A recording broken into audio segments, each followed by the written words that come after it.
এবার দেখো স্যার হচ্ছে sir.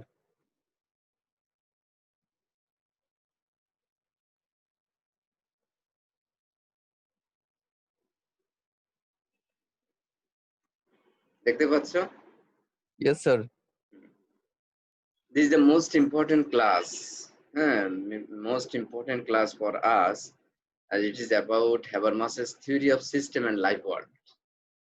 It is not disconnected to um, communicative action theory, but closely connected to communicative action theory, and it is the developmental um, and developmental stage of Habermas's theoretical framework. তো আমরা এখানে দেখি যে আমরা এর আগে যে ধারাবাহিক ক্লাস নিয়েছিলাম যে হ্যাবারমাসেস কমিউনিকেটিভ অ্যাকশন থিওরি, এবং কমিউনিকেটিভ অ্যাকশন থিওরির জন্য যে জিনিসটা দরকার, মানে কমিউনিকেটিভ অ্যাকশনের জন্য যে জিনিসটা দরকার সেটা হলো কমিউনিকেটিভ কম্পিটেন্স।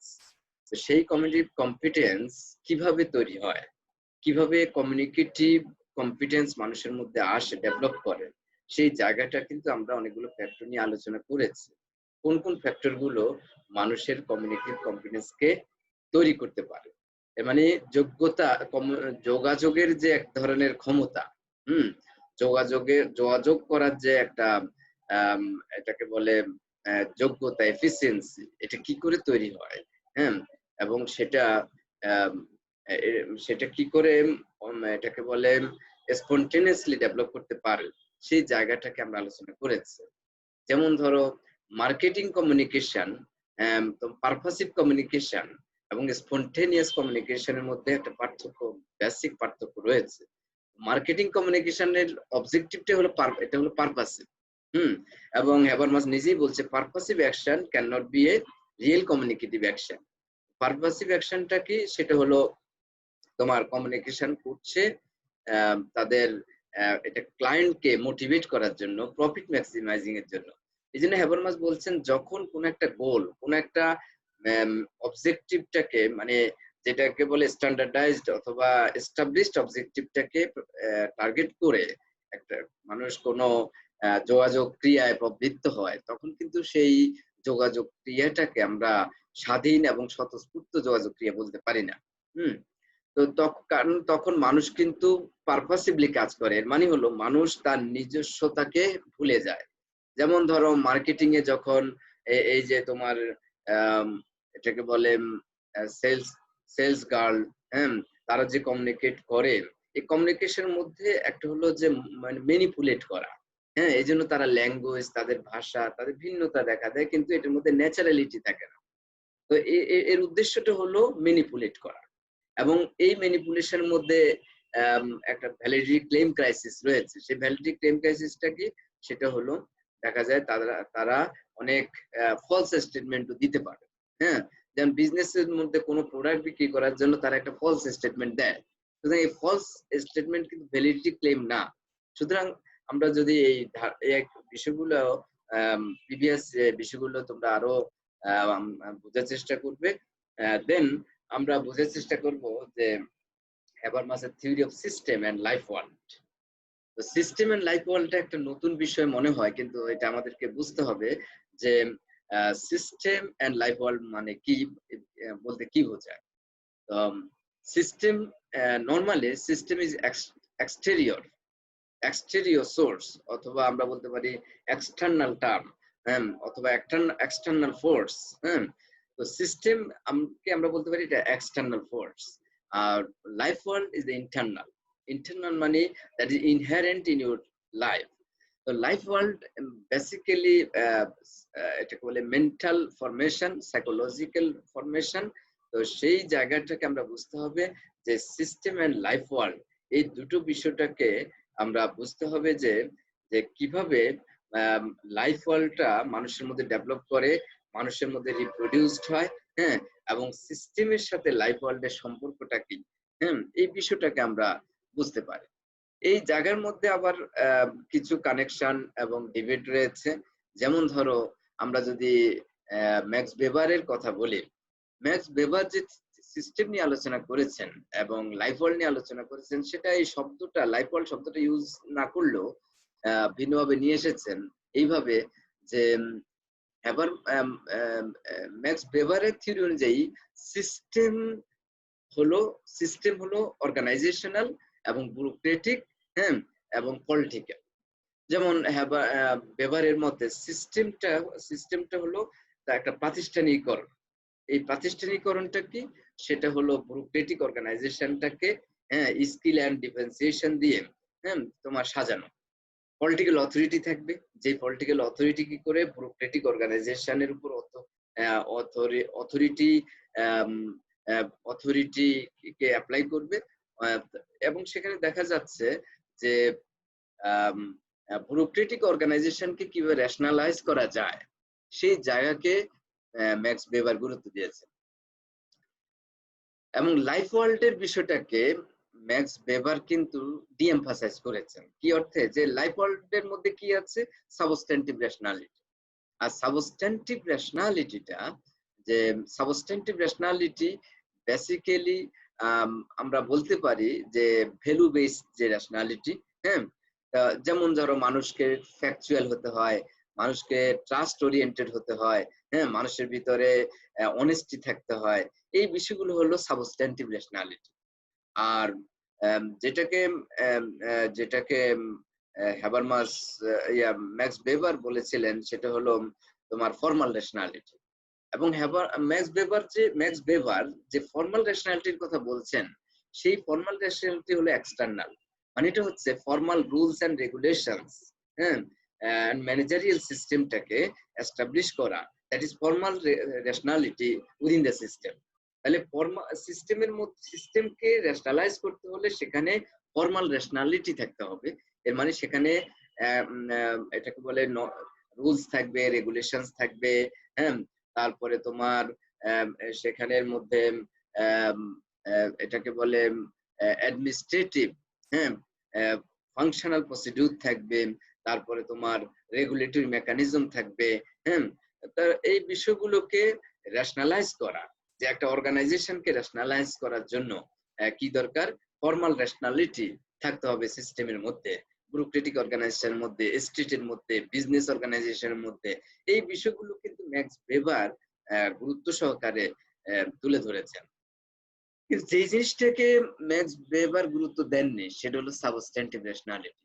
এই সাবস্ট্যান্টিভ রেশনালিটিটা হলো মানুষের inherent quality of life. Inherent মানে হলো মানুষের মধ্যে মানুষ যখন এটাকে বলে অনেস্ট হয়, ধরো এটাকে বলে ভ্যালু ওরিয়েন্টেড লাইফ। মানুষ যদি অনেস্ট হয়, মানুষের মধ্যে যদি গুড বিহেভিয়ার থাকে, মানুষের মধ্যে যদি ট্রাস্টফুলনেস থাকে, মানুষ যদি ধরো মানুষ সত্যবাদী হয়, অথবা মানুষ যদি ট্রুথ বেসড হয়, হ্যাঁ, তো তখন মানুষের মধ্যে যেটা কাজ করে সেটা হলো সাবস্ট্যান্টিভ রেশনালিটি। তাহলে সাবস্ট্যান্টিভ রেশনালিটিকে ম্যাক্স ওয়েবার ডিএমফাসিস করলেও হ্যাবারমাস কিন্তু সাবস্ট্যান্টিভ রেশনালিটিকে আবার তুলে নিয়ে এসে যে জায়গাটা দেখিয়েছেন যে substantive rationality is the core point of life world. Life world আলোচনা করতে গিয়ে হ্যাবারমাস যেটা করেছিলেন সেটা হলো ফেনোমেনোলজিক্যাল যে জায়গাটা, যে মানুষের ফেনোমেনোলজিক্যাল জায়গা মানে কি? যেমন হেগেলের ফেনোমেনোলজিক্যাল যে জায়গাটা কি, সেটা হলো কনসিয়াসনেস। হেগেলের ফেনোমেনোলজিক্যাল জায়গাটা হলো নলেজ এন্ড কনসিয়াসনেস, রিজন, হ্যাঁ। এই জায়গাগুলো কি করে? মানুষের লাইফটাকে ডেভেলপ করে, মানুষের লাইফকে মানে গতিশীল করে, ডাইনামিক করে, জীবনকে ডাইনামিক করতে পারে। তো সেই জায়গাটাকে দেখেছেন হ্যাবারমাস, যে লাইফ ওয়ার্ল্ডের মধ্যে কি থাকতে হবে? রেশনালিটি থাকতে হবে। এখন হ্যাবারমাস যেটা দেখিয়েছিলেন যে লাইফ ওয়ার্ল্ড এবং সিস্টেম, এই দুটোকে আলাদা করে দেখিয়েছেন, আবার দুটোকে এক করেও দেখিয়েছিলেন। কিভাবে সেটা আমরা আলোচনা করব।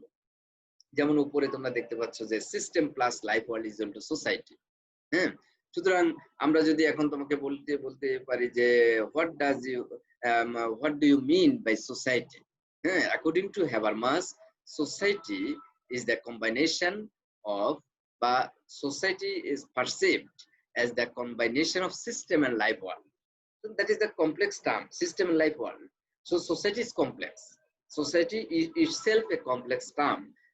কারণ সমাজকে যদি বুঝতে হয় আমাকে বুঝতে হবে সিস্টেম, সমাজকে বুঝতে হবে লাইফ ওয়ার্ল্ড নিয়ে।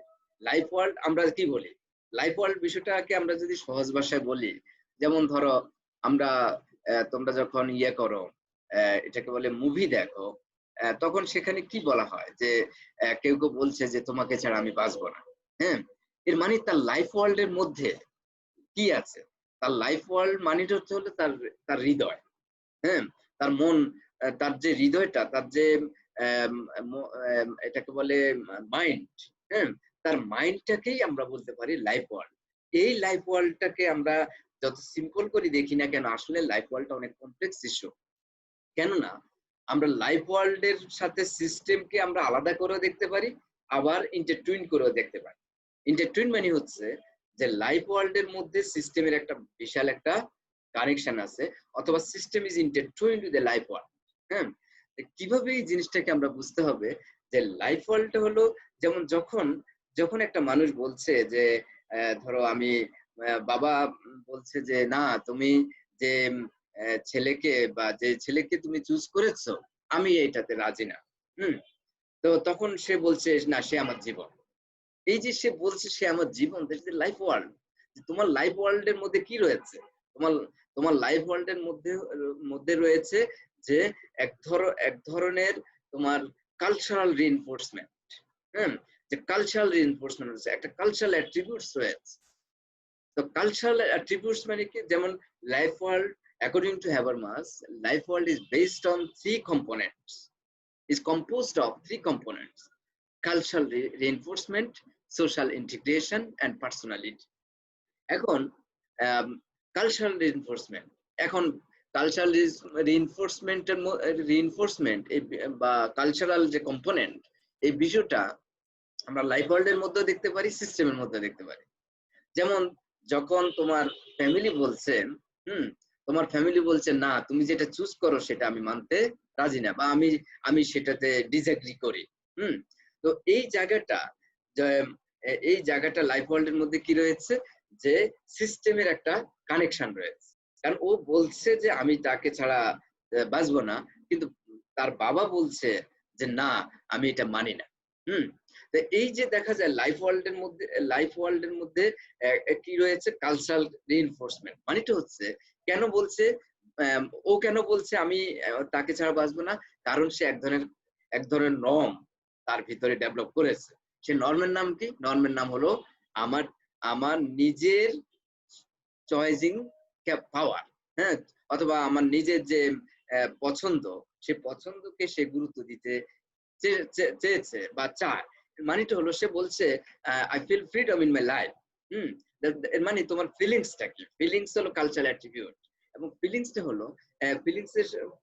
হলো এক ধরনের নরমেটিভ। নরমেটিভ নরমেটিভ হলো যে আমি স্বাধীন হতে চাই।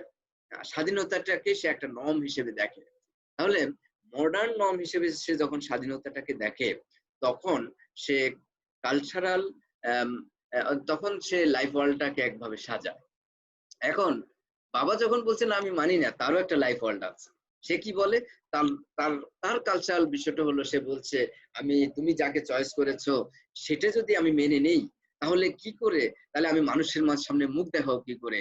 তুমি এত শিল্পপতির মেয়ে, আর তুমি কোথায় রাস্তা ছেলেকে আমার যে একটা মান ইজ্জত আছে, সম্মান আছে, প্রেস্টিজ আছে, সেটা কোথায় যাবে? হ্যাঁ, এর মানে তার একটা নর্ম আছে। তো এই যে দেখা যায় কালচার রিইনফোর্সমেন্ট আছে, কালচার কিন্তু তাকে রিইনফোর্স করে।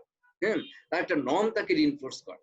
তাহলে ওর কাছে তোমার ফ্যামিলির কাছে হলো তো socially established norm, traditional norm. হ্যাঁ, এটা তার লাইফ ওয়ার্ল্ডের মধ্যে তোমার সন্নিবেশিত থাকে। আবার দেখা যায় তোমার নায়ক বা নায়িকা বা হিরো হিরোইন, তাদের মধ্যে হলো যে আমরা বলি মডার্ন নর্মটা তার ভিতরে কাজ করে। তাহলে লাইফ ওয়ার্ল্ডের মধ্যে এর মধ্যে যে বিষয়টা যুক্ত সেটা হলো সোশ্যাল ইন্টিগ্রেশন। এখন সোশ্যাল ইন্টিগ্রেশনের মধ্যে দেখা যায় যে বাবা বলছে যে দেখো আমি তোমার জন্য একজন আগেই চয়েস করে রেখেছি। কিভাবে? যে সে আমার বিজনেস পার্টনার, আমার বিজনেস পার্টনারের মেয়ে, দ্যাট ইজ সোশ্যাল ইন্টিগ্রেশন। তাহলে দেখা যায় যে মানুষের সোশ্যাল ইন্টিগ্রেশনের যে কনসেপ্টটা, এই কনসেপ্টটা কিন্তু লাইফ ওয়ার্ল্ডের মধ্যে যুক্ত। কেন? যে আমার আমার যে সোশ্যাল ইন্টিগ্রেশন, সেটাই আমার লাইফ ওয়ার্ল্ডের একটা লাইফ ওয়ার্ল্ডের মধ্যে মনোজগতের মধ্যে প্রবেশ করেছে। সেটা হলো আমার একটা সোশ্যাল ইন্টিগ্রেশন আছে। পার্সোনালিটি, পার্সোনালিটিটা হলো যে আমরা যেটাকে আমরা বলি যে পার্সোনাল বিহেভিয়ার, অথবা আমরা বলি personal personal quality, that's personality. এর মানেটা হলো যেমন আমি যেমন ধরো পার্সোনালিটি মানে হচ্ছে যে একজন প্রত্যেক মানুষেরই কিন্তু আলাদা আলাদা পার্সোনালিটি আছে, আবার অনেক মানুষের পার্সোনালিটি কম বেশি মিলেও যেতে পারে। কিন্তু পার্সোনালিটি মানে হচ্ছে the attributes of your attributes of individual life। তাহলে ইন্ডিভিজুয়াল লাইফের অ্যাট্রিবিউটসটা কি? যেমন ধরো একজন মানুষ একজন মানুষ অনেক অনেস্ট, হ্যাঁ, একজন মানুষ অনেক অনেস্ট, সে খুবই সাহসী, হ্যাঁ, সে খুবই এটাকে বলে এক্সট্রোভার্ট, হ্যাঁ, এবং সে খুবই তার ভিতরে সাহস আছে, সে এক্সপ্রেসিভ, সে এটা সে স্বাধীন, হ্যাঁ, সে স্বাধীনতাকে সবচেয়ে বেশি গুরুত্ব দেয়, অথবা তার ভিতরে এর মানে ইন্ডিভিজুয়ালিটি আছে। সুতরাং ইন্ডিভিজুয়ালিটি ইজ দ্য পার্সোনালিটি। আবার দেখা যায় আমি কি করেছি, আমি আমার কোয়ালিটিটা হলো যে পারপাসিভ, এবং পারপাসিভ মানেটা হচ্ছে যে ধরো আমার আমার ডিসঅনেস্টি রয়েছে, আমি ফেক বিহেভিয়ার আমার ভিতরে কাজ করে, হ্যাঁ, তারপরে আমার সেলফ ইন্টারেস্টেড জন্য আমি যে কোনো কাজ করতে পারি, হ্যাঁ, ফলে সেলফ ওরিয়েন্টেড অথবা selfishness, this is the personality. আবার দেখা যায় ইউ হ্যাভ স্যাক্রিফাইস মাইন্ড, হ্যাঁ, you have sacrifice mind, this is the personality. তাহলে দেখা যায় যে মানুষের কালচারাল রিইনফোর্সমেন্ট রয়েছে, সোশ্যাল ইন্টিগ্রেশন রয়েছে, পার্সোনালিটি রয়েছে।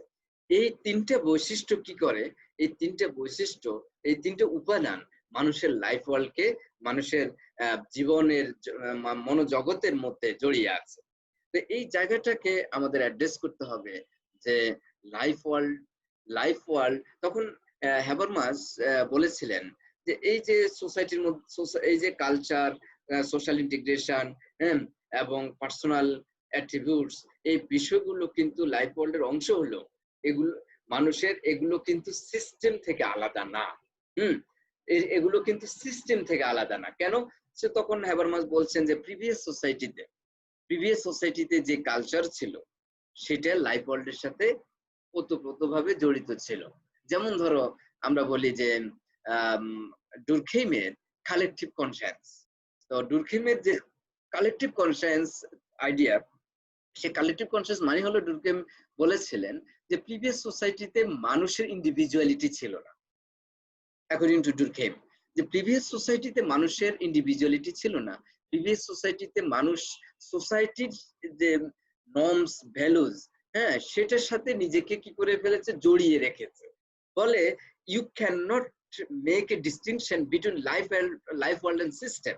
এই জায়গাটাকেই তুলে ধরেছেন, নিয়ে এসেছেন হ্যাবারমাস। বলছেন যে প্রিভিয়াস সোসাইটিতে লাইফ ওয়ার্ল্ড এবং সিস্টেম কি ছিল, কাপড় ছিল। কাপড় মানে কি, একত্রিত ছিল।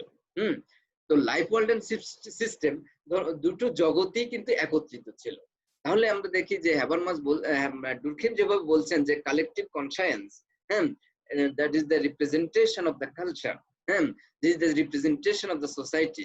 এই জায়গাটা মানুষ মনোজগতে ধারণ করত, এবং মানুষের ইন্ডিভিজুয়ালিটি ছিল না। মানুষ কি করতো, যা চালু আছে সমাজে সেটাকেই মেনে নিত। ফলে মানুষের লাইফ এবং মানুষের বাহ্যিক যে এক্সটার্নাল সিস্টেম, এই জিনিসটা ছিল কাপলিং এর মধ্যে ছিল। কাপলিং মানে কি? কাপলিং মানে একত্রে সংসার করা। যেমন ধরো সে তার মাইন্ডটা সংসার করেছে কার সাথে, এক্সটার্নাল এনভায়রনমেন্টের সাথে।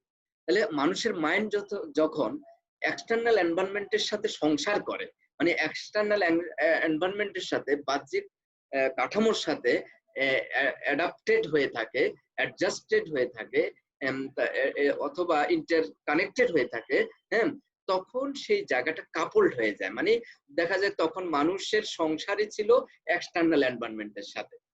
এর মানে হলো মানুষ তখন অবজেক্টিফাইড ছিল, মানুষ তখন অবজেক্টিফাইড ছিল, লাইফ ওয়ার্ল্ড এবং সিস্টেমকে আলাদা করে দেখা যেত না অ্যাকর্ডিং টু ডুরখেম। তো সেই প্রত্যেক জায়গার মধ্যে কিন্তু একটা ডিবেট থাকে, এটাই স্বাভাবিক। আমরা সেই ডিবেটে মধ্যে এখন যাচ্ছি না, আমরা যাচ্ছি যে হ্যাবারমাসের আইডিয়াটার যে এটাকে বলে আইডিয়া যে থিওরিটিক্যাল সাপোর্টটা, সেই জায়গাটা কোথায়। তা আমরা দেখি যে তখন যে সোশ্যাল ইন্টিগ্রেশন ছিল, সেই ইন্টিগ্রেশনটা লাইফ ওয়ার্ল্ড থেকে কি ছিল না, সেপারেটেড ছিল না। কিভাবে? তখন সোশ্যাল ইন্টিগ্রেশন ছিল, সোশ্যাল নর্মটা সোসাইটি যেটা প্রেসক্রাইব করেছে, ব্যক্তি তখন সেটা কি করেছে, মেনে নিয়েছে। এর মানে ব্যক্তির লাইফ ওয়ার্ল্ডটা সোশ্যাল ইন্টিগ্রেশনের থেকে ভিন্ন কিছু না। তাহলে মানুষের লাইফ ওয়ার্ল্ডটাকে তো সে, মানুষের লাইফ ওয়ার্ল্ড সেই ইন্টিগ্রেশনটাকে মেনে নিয়েছে। পার্সোনালিটি, তার পার্সোনালিটিটাই হলো সোসাইটিকে মেনে নেওয়া, তার পার্সোনালিটিটাই ছিল সোশ্যাল নর্মটাকে মেনে নেওয়া, তার পার্সোনালিটিটাই ছিল অবজেক্টিভিটি, তার পার্সোনালিটিটাই ছিল এটা যে we are obliged to obey the social norms, we are obliged to obey the social regulations। সুতরাং তারা অবলাইজ ছিল, এবং সেই জায়গা থেকে আমাদের বুঝতে হবে যে লাইফ ওয়ার্ল্ডটা according to Habermas, life world was not separated from the system, and system and life world was interconnected in previous social structure। তাহলে প্রিভিয়াস সোশ্যাল স্ট্রাকচারের মধ্যে লাইফ ওয়ার্ল্ড এবং সিস্টেমটা একীভূত ছিল, একত্রিত ছিল। তোমরা কি বুঝতে পারছো? জি স্যার। হ্যাঁ, শোনা যাচ্ছে? জি স্যার। ইয়েস স্যার, শোনা যাচ্ছে স্যার। আচ্ছা, গুড। এখন এবং তোমরা বুঝার চেষ্টা করো যে এই জিনিসটা প্রথমে এটাকে বলে লিঙ্গুইস্টিক্যালি কঠিন, কিন্তু আমরা যখন বুঝি তখন কিন্তু সহজ হয়ে যায়।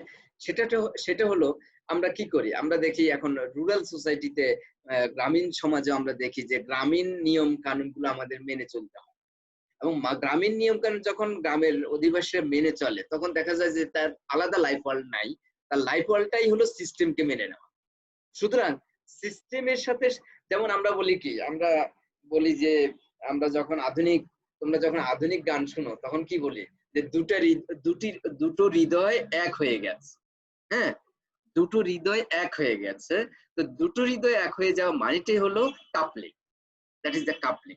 যেমন কেউ সংসার করে, হ্যাঁ, সংসারের মধ্যে কি রয়েছে, কাপলিং। আমরা বললাম এখানে একটা কাপল আছে, তাহলে কাপলিং মানে হলো দুটো হৃদয় এক হয়ে যাওয়া।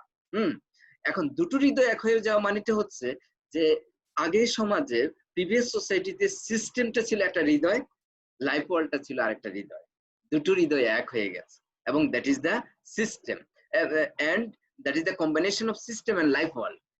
এবং সিস্টেমের সাথে লাইফ ওয়ার্ল্ড একত্রে বসবাস করত, মানে হাজবেন্ড ওয়াইফ সম্পর্কের মতো একত্রে বসবাস করত, এবং তারা একত্রে বসবাস করে জীবন ধারণ করত।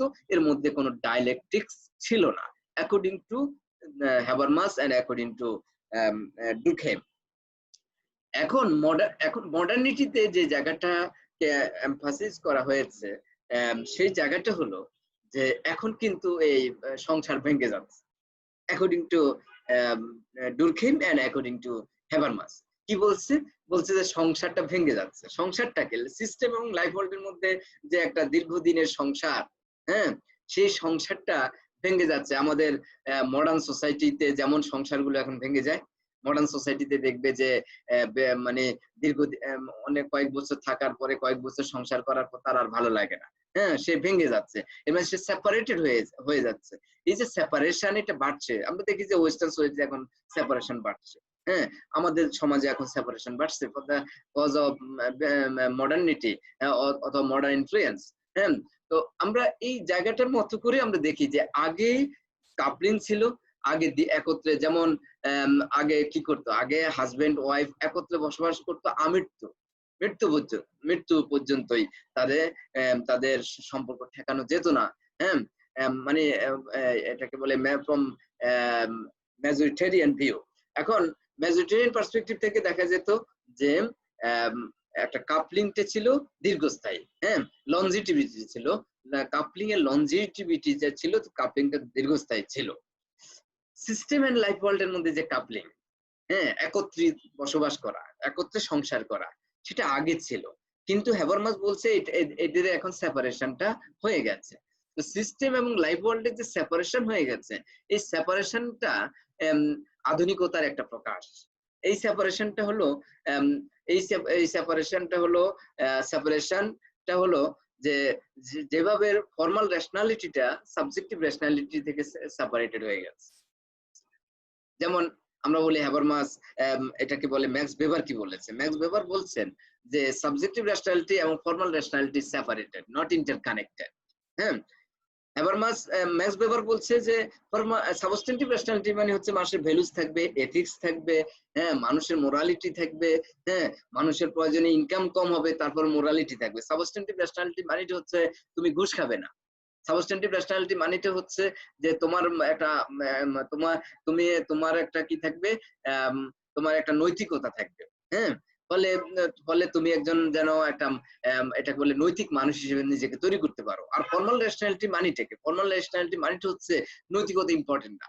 ফর্মাল রেশনালিটি হলো প্রফিট ম্যাক্সিমাইজিং করতে হবে। প্রফিট ম্যাক্সিমাইজিং এর জন্য আমাকে রেশনাল হইতে হবে, আমাকে ক্যালকুলেটিভ হইতে হবে, হ্যাঁ, আমার ম্যানেজারিয়াল ফাংশনটাকে ইফেক্টিভ করতে হবে, স্কিলড হইতে হবে, মানে অ্যাক্টিভিটিটা হইতে হবে স্কিলড। হ্যাঁ, এই যে বিষয়গুলো, তখন সে বলছে যে ম্যাক্স ওয়েবারের কথা হলো যে formal rationality and substantive rationality can be divorced অথবা আলাদা, separated.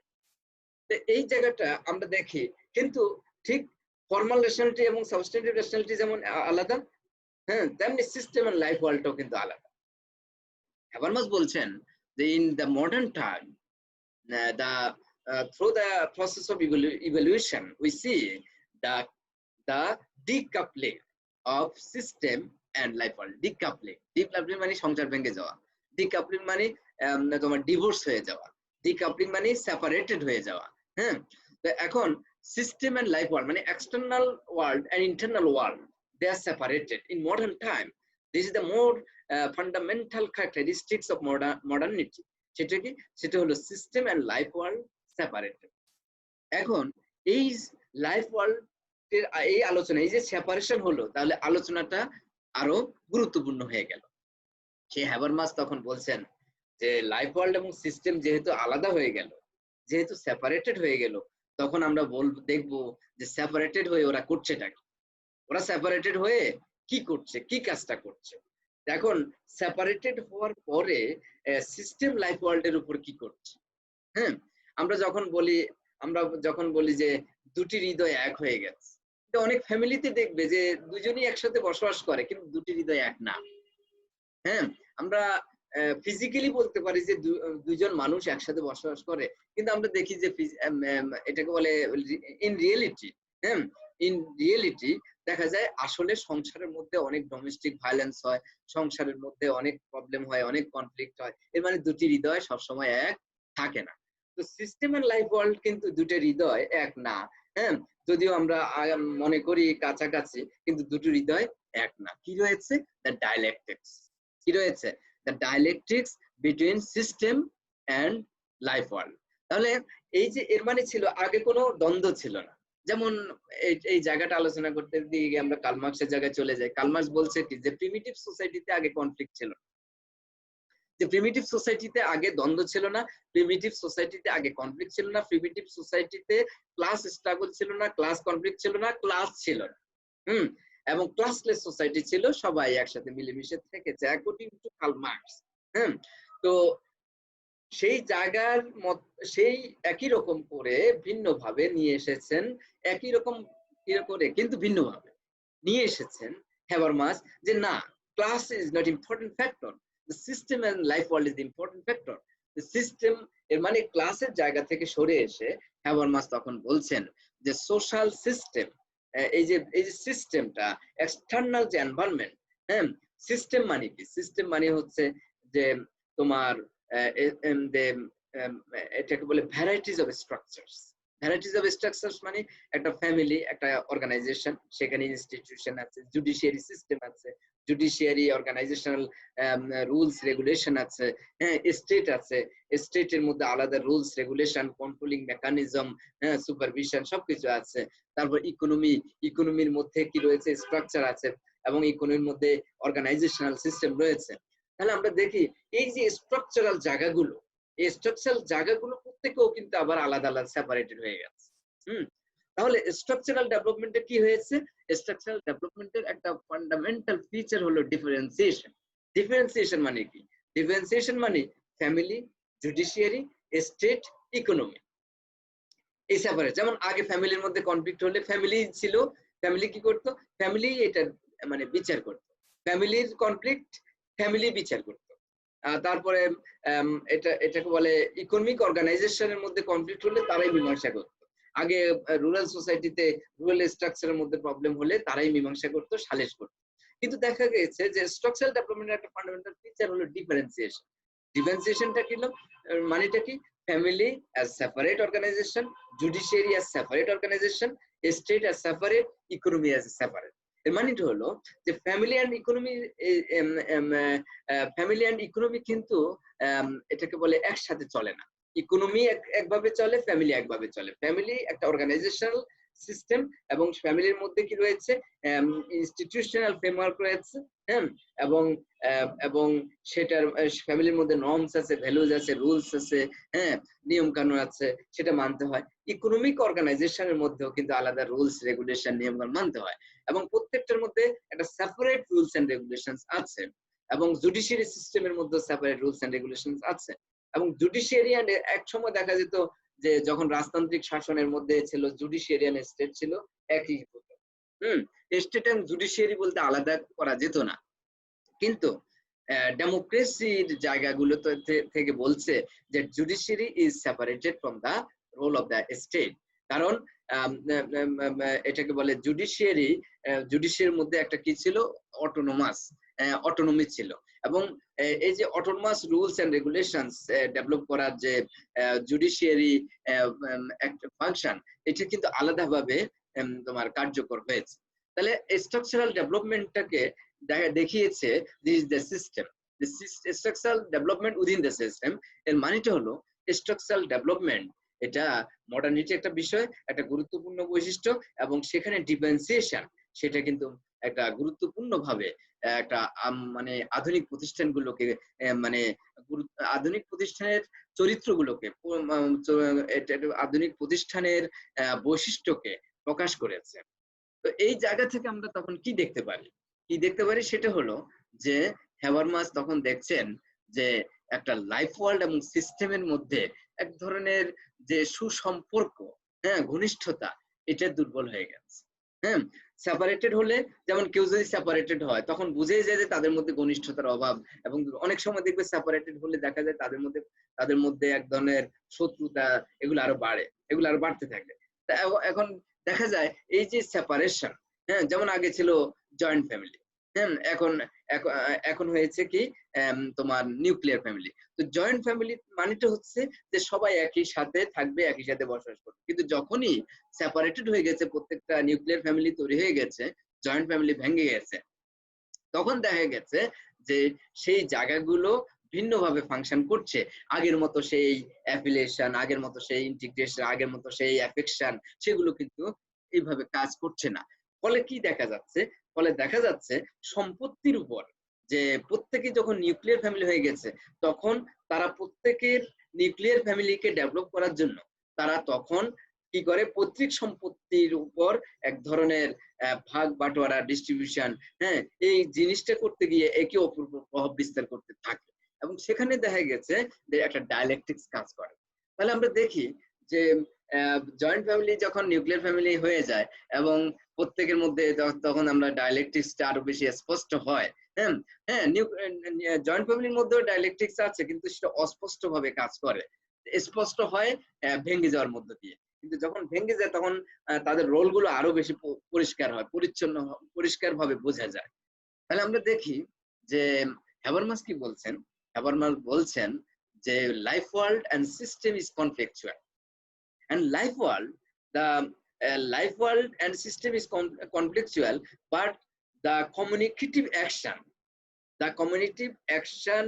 works within the life world.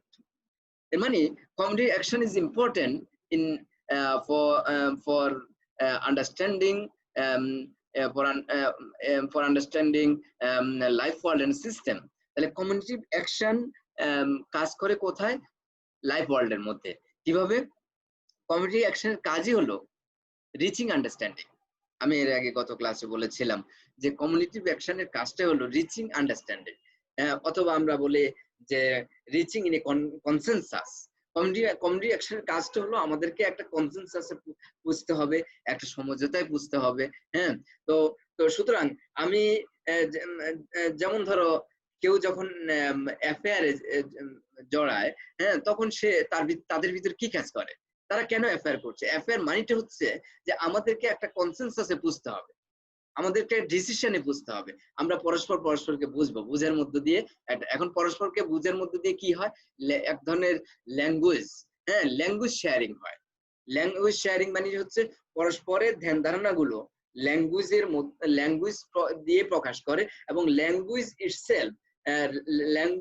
Itself representation is the representative force অথবা representative means of delivering or sharing knowledge, এর মানে or sharing norms and ideas। এর মানেটা হচ্ছে যে linguistic যে এটাকে বলে লিঙ্গুইস্টিক এক্সচেঞ্জ অথবা মিনিং শেয়ারিং। এখন দেখা যায় মানুষ অ্যাফেয়ার করছে, হ্যাঁ, সেখানে মিনিং শেয়ারিং হচ্ছে। এই মিনিং শেয়ারিং এর মধ্যে কি রয়েছে? মিনিং শেয়ারিং এর অবজেক্টিভটাই কাজ করে তাদেরকে একটা কনসেনসাসে পৌঁছতে হবে, এবং কনসেনসাসে পৌঁছাটাই হলো কমিউনিকেটিভ অ্যাকশন। এখন ধরো ফ্যামিলির মধ্যে যখন স্বামী স্ত্রী সন্তান তাদের মধ্যে যে দেখবে তাদের মধ্যে অনেক কথা হচ্ছে, কথা কাটাকাটি হচ্ছে, এবং বা আমরা বলি ডিসকাস হচ্ছে, এগুলো হলো কোন একটা বিষয়ে তারা একটা কনসেনসাসে পৌঁছতে চায়। এই যে কনসেনসাসে পৌঁছা, এটাই হলো কমিউনিকেটিভ অ্যাকশন। তাহলে আমরা দেখি যে communicative action itself is reaching consensus. এর মানে হচ্ছে রিচিং আন্ডারস্ট্যান্ডিং, আমাদেরকে বোঝাপড়া করতে হবে এবং আমাদেরকে পরস্পরকে জানতে হবে, বুঝতে হবে, এবং পরস্পরকে জানা বোঝাটাই মানুষের জীবনেরকে গতিশীল করতে পারে। যেমন ধরো দুইজন অ্যাফেয়ার করতে গিয়ে পরস্পরকে বুঝলো, তখন তারা বলছে now we can get into marriage. সুতরাং তখন আমরা বলতে পারি যে যদি কনসেনসাসে না পৌঁছে, তখন তারা সেখানে সেই কথা বলতে পারে না। সুতরাং কনসেন্স অথবা এর মানে কমিউনিকেশন কি করে, অথবা ল্যাঙ্গুয়েজ শেয়ারিং, মিনিং শেয়ারিং, এটা কি করে? এটা একটা ডিসিশন তৈরি করে যে how can we lead our life. তাহলে অথবা with home we can lead our life, how can we lead our life. এটা কিন্তু দেখা যায় ল্যাঙ্গুয়েজ শেয়ারিং এর মধ্য দিয়ে হচ্ছে, দ্যাট ইজ কমিউনিকেটিভ অ্যাকশন। এই কাজগুলো চলে লাইফ ওয়ার্ল্ডের মধ্যে। লাইফ ওয়ার্ল্ডের মধ্যে তুমি দেখবে যে কেউ দেখবে যে তার এটাকে বলে তার মাকে স্মরণ করে সে লেখছে, সে কিছু লেখছে, সে মাকে স্মরণ করে কবিতা লিখছে। হ্যাঁ, এই যে এগুলো করছে, এর মানেটা কি? এর মানেটা হলো সে তার স্মৃতিগুলোকে, অতীতের যে স্মৃতিগুলোকে, হ্যাঁ, সে কি করছে? স্মৃতিগুলোর মধ্যে কি আছে? মিনিং আছে। সেই মিনিং গুলোকে ইন্টারনালাইজ করছে। সেই মিনিং গুলোকে যখন ইন্টারনালাইজ করছে, সেটা কিন্তু একটা কমিউনিকেটিভ অ্যাকশন তৈরি করে, এবং সেটা দেখা যায় তার এটা বলে সম্পর্ককে আরো বেশি তোমার এটাকে বলে প্যারেন্টাল যে রিলেশন, সেই রিলেশনের জন্য আরো বেশি ইফেক্টিভলি কাজ করতে পারে। তাহলে আমরা দেখি যে কমিউনিকেটিভ অ্যাকশন কিন্তু কমিউনিকেটিভ অ্যাকশন এটা কিন্তু মানুষের জীবন জগতের সাথেই ঘনিষ্ঠভাবে রয়েছে। এবং আমরা সেখানে দেখি যে life world can B A background of reaching understanding. Life world can B A background of reaching understanding. এর মানে লাইফ ওয়ার্ল্ড কি রয়েছে? লাইফ ওয়ার্ল্ড, তোমার প্রত্যেক মানুষের লাইফ ওয়ার্ল্ডের মধ্যে আমি বলছি পার্সোনালিটি রয়েছে। প্রত্যেক মানুষের লাইফ ওয়ার্ল্ড ধারণ করে নর্মস।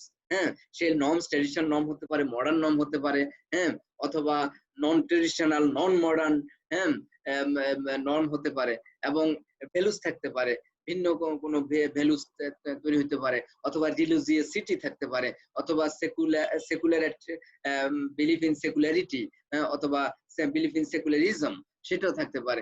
এখন এই যে মানুষের পার্সোনালিটি, এই যে মানুষের বিলিফ স্ট্রাকচার, এই যে মানুষের নর্মেটিভ যে এটাকে বলে নর্মেটিভ বিলিভ এন্ড নর্মেটিভ এটাকে বলে নর্মেটিভ অ্যাট্রিবিউটস, এটা কিন্তু মানুষের লাইফ ওয়ার্ল্ডের মধ্যে, মানুষের জীবন জগতের মধ্যে কাজ করে, যার কারণে এই তোমার মানুষের জীবন জগতের মধ্যে যে বিশ্বাস, যে নর্ম ভ্যালুজ, হ্যাঁ, এবং রয়েছে, যে পার্সোনালিটি রয়েছে, এটা কিন্তু দেখা যায় রিচিং আন্ডারস্ট্যান্ডিং এর একটা ব্যাকগ্রাউন্ড হিসেবে কাজ করে। যেমন ধরো ব্যাকগ্রাউন্ডটা, তুমি যখন মানুষের সাথে কথা বলবে, তখন এটা তোমার কথা বলতে গিয়ে মানুষের মন মানসিকতা প্রকাশ পায়, হ্যাঁ, এটা, এবং দেখা যায় যে সে কোন ধরনের, এটা অনেক সময় কথা বলতে গিয়ে মানুষ প্রকাশ পায়। যেমন ধরো কেউ বিজনেস করতে চায় কারোর সাথে, সে কথা বলে যে সে তার মন মানসিকতা কি, সে কি সেলফ ওরিয়েন্টেড নাকি সে কোপারেট। তাহলে সে তোমার একটা কনসেনসাসে বুঝতে হলে বুঝতে হবে তার লাইফ ওয়ার্ল্ডটা কেমন। এর মানে প্রত্যেক মানুষের যে লাইফ ওয়ার্ল্ড রয়েছে, সেই লাইফ ওয়ার্ল্ডই দেখা যায় যে ল্যাঙ্গুয়েজ শেয়ারিং অথবা লিঙ্গুইস্টিক অথবা মিনিং শেয়ারিং এর জন্য একটা ব্যাকগ্রাউন্ড হিসেবে কাজ করে। তাহলে আমরা দেখতে পারি যে লাইফ ওয়ার্ল্ড হলো একটা সাবজেক্টিভিটি। লাইফ ওয়ার্ল্ড মানে সাবজেক্টিভ কনসিয়াসনেস, লাইফ ওয়ার্ল্ড মানে ইন্ডিভিজুয়ালিটি, লাইফ ওয়ার্ল্ড মানে ইন্ডিভিজুয়াল কনসিয়াসনেস। তাহলে মডার্ন সোসাইটিতে আমরা লাইফ ওয়ার্ল্ড বলতে বুঝি ইন্ডিভিজুয়ালিটি, অ্যান্ড সিস্টেম বলতে আমরা বলি এক্সটেরিয়রিটি, সিস্টেম বলতে আমরা বলি যে এক্সটার্নাল স্ট্রাকচার। তাহলে external structure and external structure is subjective structure অথবা সাবজেক্ট, এর মানে আমি যে সিস্টেমটাকে আমরা অবজেক্টিভ, মানে that is objectified formation, that is objectified formation, and life world is the subjectified formation. এর মানেই হলো যে লাইফ ওয়ার্ল্ড হলো ইন্ডিভিজুয়ালিটি, লাইফ ওয়ার্ল্ড হলো সাবজেক্টিভিটি, বাট স্ট্রাকচার আর system is the objectivity, is the reflection of objectivity. এখন আমরা দেখি what is the relationship between subjectivity and objectivity, what is the relationship between system and life world. যেমন আমি আগেই বলেছি, হ্যাবারমাস বলছেন যে সিস্টেম এন্ড লাইফ ওয়ার্ল্ড আগে একত্রে ছিল বলে মানুষের ইন্ডিভিজুয়ালিটি ছিল না, কারণ সিস্টেম এন্ড লাইফ ওয়ার্ল্ড একত্রে ছিল। কিন্তু এখন যখন দুটো সেপারেট হয়েছে, তখন মানুষের ইন্ডিভিজুয়ালিটিটা কি হয়ে গেছে, ইন্ডিভিজুয়ালিটিটা আলাদাভাবে ডেভেলপ করেছে এন্ড সিস্টেমটা আলাদাভাবে ডেভেলপ করেছে। যদিও হ্যাবারমাস বলেছেন যে লাইফ ওয়ার্ল্ড আবার এর পেছনে সিস্টেম কিভাবে তৈরি হয়েছে, এর পেছনে আবার লাইফ ওয়ার্ল্ডের ভূমিকা আছে। তাহলে লাইফ ওয়ার্ল্ড কি করলো, লাইফ ওয়ার্ল্ড সিস্টেমটাকে গড়ে তুললো, সিস্টেমটাকে গড়ে তোলার পরে লাইফ ওয়ার্ল্ড কি করলো, আবার আলাদা হয়ে গেল। হ্যাঁ, ঠিক যেমন দেখবে যে বাবা মা সন্তানকে গড়ে দেয়, হ্যাঁ, এবং বাবা মা যখন সন্তানকে গড়ে দেয়, হ্যাঁ, সন্তানকে গড়ে দেওয়ার পর সন্তানটা কি হয়ে গেল, সন্তানকে ধরো বাবা মার কাছে সব সন্তানই সমান, এবং প্যারেন্টসরা সন্তানকে একসাথে বড় করলো। এখন এই সন্তানরা আবার মানে আলাদা সংসার করে আলাদা সবাই সেপারেটেড হয়ে গেল। সেপারেটেড হওয়ার পরে এই সন্তানদের সাথে, যেমন সন্তানদের সাথে তাদের পিতামাতার সম্পর্ক ছিল খুবই ঘনিষ্ঠ, হ্যাঁ, এবং সেপারেশন ছিল না, এবং সন্তানরা পিতামাতার সাথে ঘনিষ্ঠভাবে বসবাস করত, হ্যাঁ, এবং পিতামাতাই তাদের জীবনের একটা বড় কিছু, এবং এটা বললে জীবনের অন্তঃস্থলে পিতামাতাই ছিল তাদের প্রাণ শক্তি। তো সেখানে যখন সবাই, যেই বাবা মা সবাইকে গড়ে তুললো, তারপরেই আবার এর মানে সবাইকে গড়ে তুললো এবং সবাইকে বিয়ে শাদী দিয়ে সবাই আলাদা হয়ে গেল, এটার জন্য কাজ করেছে প্যারেন্টস অ্যাজ লাইফ ওয়ার্ল্ড। পরবর্তীতে আবার সন্তানটা যখন আলাদা হয়ে গেছে, তখন দেখা যায় এই পিতা মাতাকে কে দেখাশোনা করবে, এটা নিয়ে শুরু হয়ে গেছে। এর মানে একটা সেপারেশন পিতা মাতার সাথেও কিন্তু তৈরি হয়ে গেছে। কেউ পিতা মাতাতে কম দেখে, কেউ বেশি দেখে, কেউ দেখতে চায় না, হ্যাঁ। এর মানে কি, লাইফ ওয়ার্ল্ডের সাথে সিস্টেমটা যেমন লাইফ ওয়ার্ল্ড যেমন সিস্টেমের ফাউন্ডেশন হিসেবে কাজ করেছিল as like as parents, life world যেমন সিস্টেমের ফাউন্ডেশন হিসেবে কাজ করেছিল অ্যাজ লাইক অ্যাজ প্যারেন্টস, তেমনি লাইফ ওয়ার্ল্ড এবং সিস্টেমের মধ্যে আবার ডিসইন্টিগ্রেশন তৈরি হয়ে গেছে, কনফ্লিক্ট তৈরি হয়ে গেছে, এবং সেপারেশন তৈরি হয়ে গেছে, এবং ডায়ালেকটিক্যাল রিলেশনশিপ তৈরি হয়ে গেছে as like as dialectical relation between offspring and parents, between son and daughter and parents. তাহলে সন্তানের সাথে পিতা মাতার মধ্যে আবার পরবর্তী দেখা গেছে একটা ডায়ালেকটিক্স দেখা যাচ্ছে। অনেক সময় দেখবে পিতা মাতা বলছে আমি ওর সন্তান ওর বাসা যাব না, ও আমার সাথে ভালো বিহেভ করে না, হ্যাঁ, অথবা আমাকে দেখে না, ও আমার টেক কেয়ার করে না, অথবা বলছে না আমার ওই সন্তানের কাছে যাব না, ওই সন্তান আমাকে ভালো টেক কেয়ার করে না। আবার সন্তান বলছে না আমি এতদিন বাবা মাকে দেখেছি আর দেখতে পারবো না, তুমি দেখো। এর মানেটা কি? এর মানে there is dialectical relation between parents and offspring, সন্তান এবং পিতামাতার সাথে। তাহলে যেই পিতামাতা তোমার স্ট্রাকচারটা তৈরি করে দিয়েছে, ফ্যামিলি স্ট্রাকচার, সেই পিতামাতাই সাথেই আবার প্রত্যেক সন্তানের মধ্যে একটা কনফ্লিক্ট দেখা দিয়েছে। এর মানেটা হলো এই ঠিক এইরকম করে লাইফ ওয়ার্ল্ড এবং সিস্টেমের মধ্যেও কনফ্লিক্ট এখন দেখা দিচ্ছে। সুতরাং যেই লাইফ ওয়ার্ল্ড আবার সিস্টেমটাকে তৈরি করে দিল, হ্যাঁ, যে লাইফ ওয়ার্ল্ড সিস্টেমটাকে তৈরি করে দিল, সেই লাইফ ওয়ার্ল্ডের সাথে সিস্টেমের একটা কি তৈরি হয়েছে, একটা ডিসটেন্স তৈরি হয়েছে, হ্যাঁ, as distance between parents and offspring। তাহলে আমরা দেখি কি এই ডিসটেন্স তৈরি হওয়ার প্রেক্ষিতে আমরা দেখি the relation is not smooth, the relation is dialectical, the dialectical relation between life world and system। Life world এবং এন্ড সিস্টেমের মধ্যে যে দ্বান্দ্বিকতা, সেই দ্বান্দ্বিকতাটাকে কিভাবে দেখানো হয়েছে, সেটাকে দেখানো হয়েছে by establishing formal rationality within the system। দেখা গেছে যে সিস্টেম যেটাকে বলে অর্গানাইজেশনের মধ্যে অথবা ব্যুরোক্রেটিক অর্গানাইজেশন, অ্যাডমিনিস্ট্রেশন, এইসব জায়গার মধ্যে ফর্মাল রেশনালিটি আসছে, এখানে রুলস আসছে, রেগুলেশন আসছে, হ্যাঁ, এখানে নিয়ম কানুন আছে, বিধি বিধান আছে, হ্যাঁ, এবং এই ফর্মাল রেশনালিটিটা যখন সিস্টেমের মধ্যে ডেভেলপ করেছে, হ্যাঁ, এবং সেইটাকে আমরা যদিও বেভারিয়ান জায়গায় সাইন অফ ডেভেলপমেন্ট, কিন্তু হ্যাবারমাস দেখেছেন this has created another problem। কারণ কি? সেটা হলো যে এই যে সেপারেশন, যে ফর্মাল রেশনালিটিটা সাবস্টেন্টিভ রেশনালিটি থেকে সেপারেটেড হয়ে গেছে, সাবস্টেন্টিভ রেশনালিটি থেকে সেপারেটেড হয়ে গেছে, মানে ভ্যালুস থেকে সেপারেটেড হয়ে গেছে, এখন একটা ফর্মালিটির মধ্যে আছে, হ্যাঁ। সুতরাং যেমন ধরো তুমি যদি বলো যে আমি ফর্মালিটি মানে কি, ফর্মালিটি মানেটা হচ্ছে যেমন এখানে একটা নিয়ম আছে, কোথাও কাউকে দেখলে এটাকে বলে টিচারকে দেখলে সালাম দিতে হয়, দ্যাট ইজ ফর্মালিটি, হ্যাঁ। কিন্তু দেখা যায় একজন ব্যক্তি, একজন বয়স্ক মানুষ অথবা একজন ভিক্ষুককে দেখে সালাম দিচ্ছে না, কেন? কারণ তাদের সাবস্টেন্টিভ রেশনালিটির কাজে সালাম মানে যে সালাম দিতে হবে তা না, সালাম মানেটা হচ্ছে তার এটাকে বলে তার খোঁজ খবর নেওয়া, তার সাথে সুন্দর করে কথা বলা, তার শান্তি কামনা করা, হ্যাঁ। তো এখন এর মানেটা হলো যে শান্তি কামনা করা। এখন আমরা ফর্মালিটি, একটা হলো ফর্মালিটি যে তুমি শিক্ষককে সালাম দিচ্ছ, দ্যাট ইজ ফর্মালিটি, হ্যাঁ। কিন্তু এটা কখন সাবস্টেন্টিভ হবে? যখন তোমার ভেতরের ভালোবাসা থেকে তুমি তাকে দেখবে, হ্যাঁ। যেমন তুমি একজন গরিব মানুষকে যদি ভেতর থেকে ভালোবাসো, তখন তোমার ভিতরে যে রেশনালিটি কাজ করে সেটা হলো সাবস্টেন্টিভ রেশনালিটি, কারণ তোমার ভিতরে একটা ভ্যালুজ আছে। তুমি গরিব বলে তাকে ঘৃণা করছো না, হ্যাঁ, তাকে অ্যাভয়েড করছো না, বরং তাকে কাছে নিচ্ছ, তার সাথে সুন্দর করে কথা বলছো, তাকে কিছু গিফট দিচ্ছ বা দান করছো। তাহলে এই যে সাবস্টেন্টিভ রেশনালিটি, এটাকে মানে লাইফ ওয়ার্ল্ডের উপরেই এখন বিজয়ী হয়ে যাচ্ছে ফর্মাল রেশনালিটি। এর মানে মানুষের সাবস্টেন্টিভ রেশনালিটিটা দুর্বল হয়ে যাচ্ছে, কোয়ালিটি অফ সাবস্টেন্টিভ রেশনালিটিটা ডিক্রিজ করছে, কিন্তু ফর্মাল রেশনালিটি সাবস্টেন্টিভ রেশনালিটির উপর প্রভাব বিস্তার করছে। That is the tilting over life world. তাহলে formal rationality within the system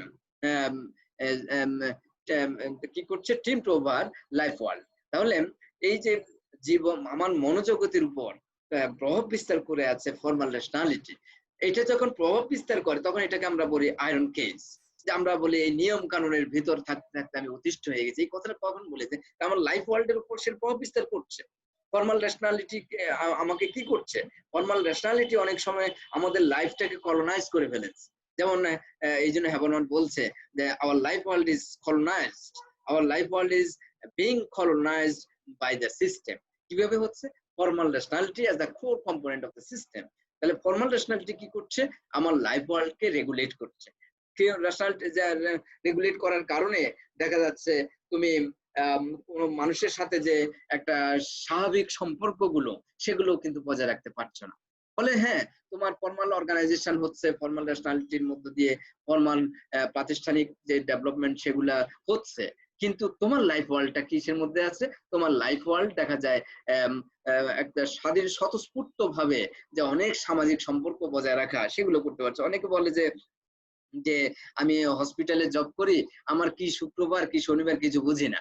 হ্যাঁ, অনেকে দেখা যায় শিফটে তাদেরকে ডে নাইট কাজ করতে। অনেকেই যখন হসপিটালে অর্গানাইজেশনে জব করে তখন দেখা যায় যে তাকে অনেক শিফটিং এর মধ্য দিয়ে তাকে জব করতে হয়। তখন অনেক দেখা যায় মাসের 15 দিনই তাকে হোল নাইট তাকে ডিউটি করতে হয়। তাকে হোল নাইট যখন ডিউটি করতে হয় তখন এটা তার সাইকোলজির বাইরে, কারণ না সে তখন ফ্যামিলি থেকে দূরে থাকতে হয় এবং তাকে যে রাতের ঘুম থেকে সে দূরে থাকতে হয়, তাকে একটা ভিন্ন লাইফে লিড করতে হয়। তাহলে এই যে ফর্মাল রেশনালিটির মধ্যে তাকে থাকতে গিয়ে তার লাইফ ওয়ার্ল্ডটাকে সে সাজাইতে পারে না। এর মানে তার লাইফ ওয়ার্ল্ডটা কি হচ্ছে? লাইফ ওয়ার্ল্ডটা কলোনাইজড হয়ে গেছে এই রুলস এবং রেগুলেশন দিয়ে। তাহলে লাইফ ওয়ার্ল্ডকে রেগুলেটেড করছে। যেমন মানুষ যদি আর্মি ডিপার্টমেন্টে থাকে, মিলিটারি ডিপার্টমেন্ট সেকশনে থাকে, তখন সে মনে করে, সে একটা পর্যায়ে মনে করে যে ফর্মাল রেশনালিটি আমার লাইফকে হেল্প করে ফেলেছে। এই কথাটা কেন বলে? কারণ ফর্মাল রেশনালিটি এত বেশি যে যে তোমার আর্মি সেক্টরে অথবা বাহিনীগুলোতে, ফোর্স, এয়ারফোর্স অথবা নেভি, মানে এই যে তোমার প্রত্যেকটা যে এটাকে বলে ডিপার্টমেন্ট, হ্যাঁ, এই ডিপার্টমেন্ট গুলো আমরা দেখি যে সিকিউরিটি ডিপার্টমেন্ট, এই সিকিউরিটি ডিপার্টমেন্টকে এত বেশি রুলস এবং রেগুলেশন মানতে হয় যে তার কি শুক্রবার, কি অফ ডে, কি ভ্যাকেশন, কি ফ্রাইডে, কি ডে, কি নাইট, এই জায়গাগুলোকে সে সেপারেট করতে পারছে না। এই সেপারেট গুলোকে আলাদা ভাবে তার যে এটাকে বলে তার স্বাচ্ছন্দ্যে সে জীবনটাকে চালাতে পারছে না। সে তখন বলছে যে আমার জীবন বাঁচানোর জন্য আমি চাকরিটা বেছে নিয়েছি, কিন্তু আমার লাইফটাকে হেল্প করে ফেলেছে। এই কথাগুলো কিন্তু অনেক একটা পর্যায়ে সে বলে উঠে। সে বলে হ্যাঁ, আমি পুরস্কার পেয়েছি, কিন্তু আমার লাইফ ওয়ার্ল্ডে কি দুরবস্থা এটা অনেকে জানে না। আমাকে টর্চারিং এর ভিতর থাকতে হয়, আমাকে রেগুলেশনের ভিতর থাকতে হয়, এবং আমাকে অলওয়েজ ভীতি তাড়িত হতে হয় যে কখন চাকরি চলে যায়। হ্যাঁ, বিদেশে বা ওই আমরা দেখি ইউরোপিয়ান কান্ট্রিগুলোতে, অনেক দেশগুলোতে মানুষ চাকরি নিয়ে অলওয়েজ ভীত ও তাড়িত থাকে কখন তার চাকরি চলে যায়, কারণ রুলস রেগুলেশন তাকে এত বেশি মানতে হয় যে তার লাইফ ওয়ার্ল্ডটাকে সে নিজস্ব ভাবে অটোনোমাসলি সাজাতে পারে না, অথবা তার ভ্যালু প্র্যাকটিসটা সে করতে পারে না, অথবা তার যে যে এটাকে বলে অ্যাফেকশনেট রিলেশন, সেই অ্যাফেকশনেট রিলেশনের দিকে সে যেতে পারে না। অনেক সময় দেখা যায় ফ্যামিলি কনফ্লিক্টও হয়ে যাচ্ছে, কারণ তার লাইফ ওয়ার্ল্ড বলছে সে ফ্যামিলিকে সময় দিবে, কিন্তু দিতে পারছে না। এখন যে ব্যাংকে জব করে দেখা যাচ্ছে যে সে ব্যাংকের রুলস রেগুলেশন এত বেশি মানতে হচ্ছে যে সে আর সময় দিতে পারছে না। তাহলে দেখা গেছে যে ফর্মাল রেশনালিটি মানুষের লাইফ ওয়ার্ল্ডটাকে কি করছে? কলোনাইজ করে ফেলেছে। তাহলে সিস্টেমটা লাইফ ওয়ার্ল্ডের উপর এখন প্রভাব বিস্তার করে আছে। তারপর হলো structural development, family, judiciary, state and economy. প্রত্যেক এই জায়গাটা যে স্ট্রাকচারাল যে কমপ্লেক্সিটি যত হয়েছে, ফ্যামিলির মধ্যে স্ট্রাকচারাল কমপ্লেক্সিটি এসেছে, জুডিশিয়ারির মধ্যে এসেছে, স্টেটের মধ্যে এসেছে, ইকোনমির মধ্যে এসেছে, এবং আমরা দেখি এটাকে বলে পুঁজিবাদী ব্যবস্থায় আমরা দেখি ফ্যামিলির মধ্যে যে একটা ন্যাচারাল ফাংশন সেটা না হয়ে এখন কমপ্লেক্সিটির মধ্যে চলে গেছে। এখন মানুষের কনজিউমার বিহেভিয়ার বেড়ে গেছে। তারপর জুডিশিয়ারি সিস্টেমের মধ্যে একটা জুডিশিয়ারি সিস্টেমের মধ্যে ল এখন বিজনেসের একটা ইনস্ট্রুমেন্ট পর্যন্ত হয়ে গেছে। হ্যাঁ, বিচার ব্যবস্থাগুলো কিন্তু অনেক বেশি কমপ্লেক্স হয়ে গেছে, এবং রুলস রেগুলেশনকে এত বেশি কমপ্লেক্স করে ফেলেছে যে অনেক অপরাধীও কিন্তু ছাড়া পেয়ে যাচ্ছে। এবং জুডিশিয়ারি সিস্টেমটাকে এমন করা হচ্ছে যে যে রেপিস্ট তাকে যখন গ্রেপ্তার করার পর সেই রেপিস্ট আরো পাওয়ারফুল হয়ে গেছে। কেন? কারণ তাকে রেপিস্টকে যখন গ্রেপ্তার করা হয়েছে তখন তাকে রুলস রেগুলেশন অনুযায়ী তাকে বিচার করতে হয়, আইন আদালতের মানে সেটাকে বলে আইন আদালতের শরণাপন্ন হতে হয়, এবং তখন তার জন্য উকিল নিয়োগ করতে হয়। এগুলো করতে গিয়ে সে ইনভেস্ট করার পরে তার আরো বেশি নেটওয়ার্ক ডেভেলপ করে, এবং তাকে যখন কারাগারেও রাখে তখন আরো বেশি নেটওয়ার্ক ডেভেলপ করে, এবং নেটওয়ার্ক ডেভেলপ করার পরে দেখা গেছে যে তার এটাকে বলে অনেক অনেক বেশি কিছু কিছু পলিটিক্যাল পার্সনের সাথে তার অ্যাফিলিয়েশন তৈরি হয়ে যায়, এবং এই ক্ষেত্রে দেখা যাচ্ছে যে তারা কিছুদিন জেলে থাকলো, তারপর ছাড়া পেয়ে যাচ্ছে, এবং এখানে দেখা যাচ্ছে এই সিস্টেমে এই জুডিশিয়ারি সিস্টেমটা দেখা যায় এমন ভাবে কাজ করছে যে ওরা আরো বেশি পাওয়ারফুল হয়ে যাচ্ছে। ফলে দেখা গেছে এটা কিন্তু মানুষের লাইফ ওয়ার্ল্ডটাকে আরো বেশি তোমার কি করছে, কমপ্লেক্স করে ফেলছে এবং কলোনাইজ করে ফেলছে। এখন মানুষ আরো বেশি ভয় পাচ্ছে, মানুষ এই সিস্টেম গুলোকে আরো বেশি ভয় পাচ্ছে, কারণ সিস্টেম তার উপর ডমিনেটিং হচ্ছে, এবং সিস্টেম এটাকে বলে সিস্টেম কিন্তু তার লাইফ স্যাটিসফ্যাকশনটাকে ডিসস্যাটিসফ্যাকশনে পরিণত করছে, এবং সিস্টেম তাকে আশা না দিয়ে তার ভিতর ভয় জাগিয়ে তুলছে। সুতরাং রেপিস্ট যদি গ্রেপ্তার হয় তখন দেখবে যে ভিকটিম সে কিন্তু আরো বেশি ভয় পাচ্ছে। তাহলে আমরা দেখি যে যেমন দেখি যে হসপিটাল অর্গানাইজেশনের মধ্যে যে প্রত্যেকটা যে একটা business organization, hospital organization is not only organization of health security, it is the business organization. এই জায়গার মধ্যে আমরা তখন কি দেখি, এই জায়গার মধ্যে আমরা দেখি যে এই এখানে দেখি যে সেখানে পেশেন্ট যখন আসে তো তখন পেশেন্টের লাইফ ওয়ার্ল্ডের মধ্যে স্ট্রাকচার ব্যাপকভাবে সক্রিয়। কিভাবে? তখন সেখানে দেখানো হয় যে patient is not only physically weak, patient is structurally weak, এবং পেশেন্ট মানে হচ্ছে he or she is vulnerable. তো পেশেন্টকে তখন হসপিটাল দেখে যে সে ভালনারেবল, তখন তার উপর সিস্টেম পাওয়ারফুল হয়। কিভাবে পাওয়ারফুল হয়? তার উপর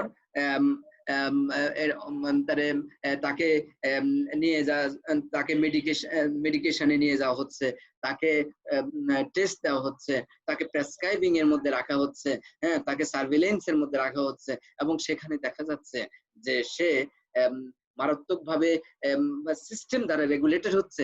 এখন সে বলছে যে আমি এখানে চিকিৎসা করতে এসে নিজে আরো অসুস্থ হয়ে পড়েছে। এটা কেন বলেছে? কারণ তার অসুস্থতা বলতে গিয়ে তার এত টেস্ট করা হয়েছে যে তার সহায় সম্পত্তি সব তোমার বিক্রি করে দিতে হচ্ছে, অথবা কারণটা হলো তাদের হসপিটাল অর্গানাইজেশনটা কাজ করছে পারপাসিভলি। আর পারপাসিভলি যখন কাজ করে, যখন ফর্মাল রেশনালিটি থাকে, যখন সেখানে সাবস্ট্যান্টিভ রেশনালিটি থাকে না, যখন হসপিটাল অর্গানাইজেশনের মধ্যে ভ্যালুস থাকে না, যখন ফর্মাল রেশনালিটি দিয়ে স্ট্র্যাটেজিক অ্যাকশনে মানে গোল ওরিয়েন্টেড হয়, প্রফিট ম্যাক্সিমাইজিং ওরিয়েন্টেড হয়, তখন দেখা যায় সেই সিস্টেমটা পেশেন্টকে ভালনারেবল করে এবং পেশেন্টের রিকভারির চাইতে ভালনারেবিলিটি বাড়িয়ে দিচ্ছে, এবং তখন দেখা যাচ্ছে মানুষের লাইফ ওয়ার্ল্ডটা আরো বেশি ভিকটিম হয়ে যাচ্ছে। তাহলে আমরা দেখি যে স্ট্রাকচারাল ডেভেলপমেন্টও কিন্তু আমরা দেখি যে লাইফ ওয়ার্ল্ডকে কলোনাইজ করে ফেলেছে।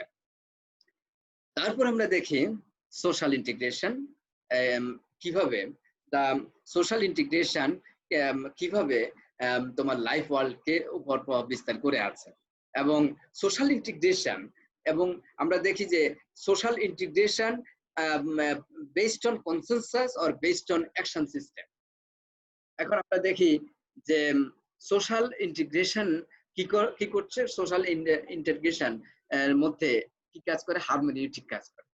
সোশ্যাল ইন্টিগ্রেশনের মধ্যে হারমোনিটিক কিভাবে কাজ করে? হারমোনিটিক মানে হচ্ছে যে এটাকে বলে reproduction of meaning, reproduction of knowledge. হ্যাঁ, এবং দেখা যাচ্ছে যে আমাদের বর্তমানে সোশ্যাল ইন্টিগ্রেশনটা আবার লাইফ ওয়ার্ল্ড থেকে সেপারেটেড। হ্যাঁ, সোশ্যাল ইন্টিগ্রেশনটা লাইফ ওয়ার্ল্ড থেকে সেপারেটেড, এবং সোশ্যাল ইন্টিগ্রেশনটা অনেক বেশি দেখা গেছে ফর্মালাইজ হয়ে গেছে, এবং সোশ্যাল ইন্টিগ্রেশন হারমোনিটিক্স মানে হচ্ছে যে অনেক বেশি ফর্মালিটি মেনটেন করতে যায়। তো সোশ্যাল ইন্টিগ্রেশন যখন অনেক বেশি ফর্মালিটি মেনটেন করতে যায়, তখন সেখানে দেখা গেছে যে মানুষের ইন্টিগ্রেশনটা যে পারস্পরিক যে যোগাযোগ এবং পারস্পরিক যে সংযুক্তি, এটা অনেক বেশি দেখা যায় মডার্নিটির প্রভাবে চলছে। মডার্নিটির প্রভাবে চলছে মানেটা হচ্ছে সে ন্যাচারালি সে ফাংশন করছে না। হ্যাঁ, ন্যাচারাল ইন্টিগ্রেশনটার চাইতে সোশ্যাল ইন্টিগ্রেশনটা তার লাইফ ওয়ার্ল্ড থেকে আলাদাভাবে কাজ করে। কেন? কারণটা হলো যে সোশ্যাল ইন্টিগ্রেশন যে নর্ম এবং ভ্যালুজ লালন করছে, আর লাইফ ওয়ার্ল্ডে যে ইন্ডিভিজুয়াল লাইফ ওয়ার্ল্ডের যে নর্ম ভ্যালুজ সেটা দেখা যায় এটা ডিফারেন্টলি ফাংশন করছে। সেখানে কি দেখা যাচ্ছে যে সোশ্যাল ইন্টিগ্রেশনের কাজটা কি? সোশ্যাল ইন্টিগ্রেশনের কাজটা হলো একটা কনসেনসাস তৈরি করা। যেমন ধরো আমার সোশ্যাল ইন্টিগ্রেশনের মধ্যে রয়েছে যে আমাদের এটাকে বলে ফ্যামিলি, এটাকে বলে মানুষের সাথে মানুষের এটাকে বলে সোশ্যাল রিলেশনশিপ মেনটেনিং এর জন্য মানুষ কি হচ্ছে, মানুষ ইন্টিগ্রেটেড হচ্ছে। এবং এই ইন্টিগ্রেশনের ক্ষেত্রে আমরা দেখি যে এখন কাজ করছে কি, এখন কতগুলো টেকনোলজি আমাদের এই সোশ্যাল ইন্টিগ্রেশনের উপর এটাকে বলে মেডিয়েটর হিসেবে কাজ করছে। যেমন ধরো আমরা স্মার্টফোন ইউজ করছি, আমরা কম্পিউটার ইউজ করছি, এবং আমরা ইমেইলিং করছি, হ্যাঁ, এবং আমরা যখন মেসেজিং করছি তখন আমরা সোশ্যাল ইন্টিগ্রেশনের মধ্যে যে এক ধরনের টেকনোলজি বেসড ইন্টিগ্রেশন আমাদের ভিতরে চলে আসছে। এবং সোশ্যাল ইন্টিগ্রেশনের মধ্যে যখন আমরা ফেসবুকিং এর মধ্যে যাচ্ছি তখন দেখা যায় যে ভার্চুয়াল ইন্টিগ্রেশনটা আমাদের এখন সোশ্যাল ইন্টিগ্রেশন হিসেবে কাজ করছে। এখন ভার্চুয়াল ইন্টিগ্রেশন যখন সোশ্যাল ইন্টিগ্রেশন হিসেবে কাজ করছে তখন দেখা যাচ্ছে যে ভার্চুয়াল ইন্টিগ্রেশনটা আমরা যদি না করি তখন সেটা এক ধরনের সোশ্যাল ডিস্টেন্সও তৈরি করে দিচ্ছে। তাহলে অফলাইন ইন্টিগ্রেশনের চাইতে অনলাইন ইন্টিগ্রেশনটাকে এখন বেশি প্রায়োরিটি দিচ্ছে। কেন? কারণটা হলো online integration is available and offline integration is more unavailable and costly. এর মানেটা হচ্ছে যে আমরা easily we can communicate with others by online communication. The online communication কি করছে? অনলাইন কমিউনিকেশনের মধ্যে আমরা সিম্বল ইউজ করছি। অনলাইন কমিউনিকেশনের মধ্যে এক ধরনের আমরা এক ধরনের এটাকে বলে এক ধরনের টেনশনের মধ্যে থাকি, আবার ফ্রি এক ধরনের ওপেন মাইন্ডেড, অথবা আমরা একটা ওপেন ফিল্ড মনে করি। এখন সেই জায়গায় যেমন আমরা যদি ফেসবুকে সোশ্যাল ইন্টিগ্রেশন আমরা করি, ফেসবুকে সোশ্যাল ইন্টিগ্রেশনটা নির্ভর করে যে আমরা যদি মনে করি যে Facebook itself is the restricted platform, তখন আমাদের সোশ্যাল ইন্টিগ্রেশনটা এক ধরনের রিশেপড হয়ে যায়, হ্যাঁ, অথবা আর্টিফিশিয়াল হয়ে যায়। তখন এই যে সোশ্যাল ইন্টিগ্রেশন যখন আর্টিফিশিয়াল হয় তখন সেটা আমাদের লাইফ ওয়ার্ল্ডের উপর প্রভাব বিস্তার করে এবং দেখা যায় আমাদের কমিউনিটিভ অ্যাকশনটাকে ডিস্টোর্টেড করে ফেলে। তো সোশ্যাল ইন্টিগ্রেশনটা কিভাবে ডিস্টোর্টেড করে? যেমন ধরো আমাদের ফর্মালিটি মেনটেন করতে হয়, হ্যাঁ, যেমন ধরো তুমি সোশ্যাল নর্ম গুলো এখন এমন ভাবে মডিফাইড হচ্ছে যে ক্লাস ওরিয়েন্টেড হয়ে গেছে। এখন তোমাকে দেখা যাচ্ছে যে কারো ম্যারেজ, রিলেটিভের ম্যারেজ সেরেমনি, অথবা তোমার প্রতিষ্ঠানের কোনো অফিসারের, তোমার জব সেক্টরের কোনো অফিসারের সন্তানের ম্যারেজ সেরেমনি, সেখানে তোমার যেতে হবে। সেখানে তোমার সোশ্যাল ইন্টিগ্রেশন হচ্ছে এবং সেই সোশ্যাল ইন্টিগ্রেশনের মধ্যে কি রয়েছে? এক ধরনের নর্মস মেনে কাজ করতে হয় এবং সেখানে তোমার গিফট দিতে হয়। সেই গিফট দেওয়ার ক্ষেত্রে তোমাকে ভাবতে হয় যে কি নর্মস, গিফট দেওয়ার যে নর্মটা সেটা তোমাকে মেনে চলতে হয়। সেই নর্মটা যখন তোমাকে মানতে হয় তখন দেখা গেছে যে তোমার অন্যরা তখন তোমার লাইফ ওয়ার্ল্ড কিন্তু দেখা যায় আসলে সেটা সেভাবে চায় না। কেউ আছে, হ্যাঁ, with love they can express their will by giving gift. এর মানেটা হলো যে সোশ্যাল ইন্টিগ্রেশনের মধ্যে তোমার কি কাজ করে?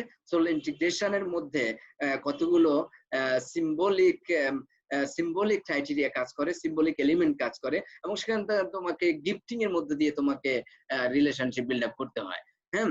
এবং সোশ্যাল ইন্টিগ্রেশনের মধ্যে আমাকে দেখা যায় যে অনেক অফিসারদেরকে তুমি কি করতে হয়? তুমি ফলসলি মোটিভেট করতে হয়। হ্যাঁ, অথবা ক্যামুফ্লেজিং ল্যাঙ্গুয়েজ দিয়ে তোমাকে মোটিভেট করতে হয়। সুতরাং সোশ্যাল ইন্টিগ্রেশন আর লাইফ ওয়ার্ল্ড এখন সেপারেটেড হয়ে গেছে এবং সোশ্যাল ইন্টিগ্রেশন তোমার লাইফ ওয়ার্ল্ডটাকে উপর প্রভাব বিস্তার করে আছে। তুমি দেখা যায় যে বিজনেস সেলস গার্লস হয়ে আছো অথবা বিজনেসম্যান হিসেবে কাজ করছো, তোমাকে অনেক ফলস স্টেটমেন্ট দিতে হচ্ছে এবং সেই ফলস স্টেটমেন্ট দিতে গিয়ে তুমি এক ধরনের সোশ্যাল ইন্টিগ্রেশন তোমার ভিতরে তৈরি হচ্ছে এবং সেই সোশ্যাল ইন্টিগ্রেশন যখন তুমি করতে যাও তখন দেখা গেছে যে অনেক বেশি আর্টিফিশিয়ালিটি তোমার ভিতর তোমাকে করতে হয়, অনেক আর্টিফিশিয়াল রিলেশন তোমাকে যেতে হয় এবং সেই আর্টিফিশিয়াল রিলেশন ছাড়া তুমি দেখা যায় যে অ্যাক্টিভলি কাজ করতে পারো না, অ্যাক্টিভলি ইনভলভ হতে পারো না। তখন দেখা যায় সেটা তোমার লাইফ ওয়ার্ল্ডের এগেইনস্টেও কাজ করে অথবা সেটা লাইফ ওয়ার্ল্ডকে প্রভাবিত করে অথবা লাইফ ওয়ার্ল্ডের উপর প্রভাব বিস্তার করে। এর মানে লাইফ ওয়ার্ল্ডের উপর ডমিনেটিং ফ্যাক্টর হিসেবে কাজ করছে যে আর্টিফিশিয়াল সোশ্যাল ইন্টিগ্রেশন সিস্টেম। তারপর হলো আমরা দেখি সিস্টেম ইন্টিগ্রেশন। তাহলে সোশ্যাল ইন্টিগ্রেশনের এক ধরনের মিডল রেঞ্জ স্ট্রাকচার রয়েছে। মিডল রেঞ্জ মানেটা হচ্ছে যে ইন্টারপার্সোনাল ইন্টিগ্রেশন অথবা ইন্টারপার্সোনাল রিলেশনশিপ সোশ্যাল ইন্টিগ্রেশন রয়েছে, যেমন patron client relationship, that is social integration. যেমন তোমার এই যে প্যাট্রন ক্লায়েন্ট রিলেশনশিপ অথবা আমরা দেখি যে ফর্মাল ইনফর্মালি যে মানুষ সোশ্যালি ইন্টিগ্রেটেড হচ্ছে, সেই ইন্টিগ্রেশনের মধ্যে আমরা দেখি সেই ইন্টিগ্রেশনের মধ্যে অনেক কিছু মেনটেন করতে হয়, অনেক আর্টিফিশিয়ালিটিও তার ভিতর কাজ করে অথবা অনেক ফর্মালিটি তাকে ম্যানেজ করতে হয়, মেনে নিতে হয়। তখন তার লাইফ ওয়ার্ল্ডের সাথে একটা কন্ট্রাডিকশন কাজ করে এবং তোমার নিজস্ব ভ্যালুজ এর সাথে একটা কন্ট্রাডিকশন কাজ করে। লাস্ট পয়েন্ট হলো সিস্টেম ইন্টিগ্রেশন। সিস্টেম ইন্টিগ্রেশনটা হলো that is macro level. Macro মানেটা হচ্ছে এক একটা সিস্টেম, একটা অর্গানাইজ সিস্টেম, স্ট্রাকচার্ড সিস্টেম মানুষের উপর মানুষের লাইফ ওয়ার্ল্ডকে প্রভাবিত করে। এবং যে সিস্টেম ইন্টিগ্রেশন আমরা দেখি যে পলিটিক্যাল যে এটাকে বলে ব্যুরোক্রেটিক যে অর্গানাইজেশন, এবং ব্যুরোক্রেটিক অর্গানাইজেশনের মধ্যে আমরা দেখি যে সেখানে কি রয়েছে, সেখানে একটা সিস্টেম ইন্টিগ্রেশন রয়েছে এবং তাকে কি করতে হয়, ব্যুরোক্রেটিক অর্গানাইজেশনের মধ্যে সিস্টেম ইন্টিগ্রেশন কিভাবে রয়েছে, তাকে স্টেট পলিসি মানতে হয়, তাকে কনস্টিটিউশনাল রেগুলেশনটা মানতে হয় এবং ফলে দেখা যায় judiciary system, judiciary rules regulation সেটাকে মানতে হয় ব্যুরোক্রেসিকে। তাহলে ব্যুরোক্রেসি যে এখন ফ্যামিলি নর্ম দিয়ে চলবে তা না, ব্যুরোক্রেসিকে মানতে হয় তোমার ব্যুরোক্রেসিকে চলতে হয় জুডিশিয়ারি সিস্টেম দিয়ে। তাহলে ব্যুরোক্রেসি যখন জুডিশিয়ারি সিস্টেম দিয়ে চলছে অথবা জুডিশিয়ারি রুলস রেগুলেশন মেনে চলতে হয়, তখন দেখা যায় সিস্টেম ইন্টিগ্রেশন কাজ করে। এবং সিস্টেম ইন্টিগ্রেশন মানে তোমার সিস্টেম গুলো একটা সিস্টেম আরেকটা সিস্টেমের সাথে ইন্টিগ্রেটেড হচ্ছে। যেমন আমরা দেখি যে মিনিস্ট্রি, এই মিনিস্ট্রি কি করছে, মিনিস্ট্রি ব্যুরোক্রেসিকে রেগুলেট করছে এবং এক একটা ব্যুরোক্রেসির মধ্যে আবার কি রয়েছে, সেপারেশন রয়েছে। যেমন এডুকেশন সেক্টর, হ্যাঁ, যেমন ট্রেড সেক্টর, হ্যাঁ, যেমন এডুকেশন সেক্টর, তারপরে এটা বলে রিলিজিয়াস অ্যাফেয়ার তোমার সেক্টর, তারপরে লেবার সেক্টর, হ্যাঁ, তারপর এই যে বিষয়গুলো যে ইন্টারন্যাশনাল অ্যাফেয়ার সেক্টর।